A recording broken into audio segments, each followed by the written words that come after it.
Ever since Microsoft's launch of the Surface almost 4 years ago, companies have been trying to make a tablet that can also work as a laptop or productivity device.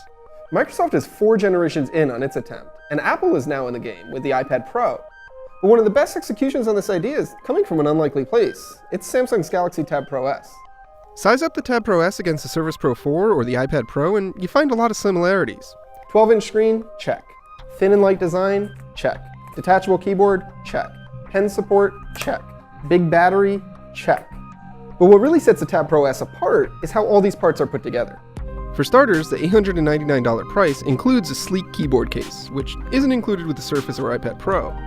That keyboard case is better than both Microsoft's and Apple's. It feels a bit cheap and flimsy, but it's surprisingly easy to type on. And while the trackpad is small, it's smooth and easy to scroll with.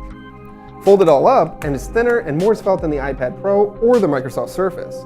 What makes it really better than the Surface, though, is that when you're using it on a desk or an airplane seat tray, it doesn't take up nearly as much space. There's a flat bottom, so I can easily type on it when it's on my lap.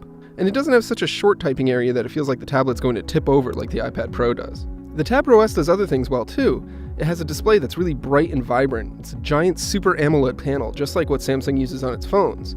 And has a 2:3 aspect ratio that's ideal for browsing the web or working in Word or Excel. Samsung quotes a really long 10.5-hour battery life based on looping video. But in my experience with real-world usage, using Chrome with 10 to 12 tabs open, multitasking between apps, etc., I got closer to 6 hours of battery life. That's enough to get from New York to California, but it's not quite as long as an iPad can muster.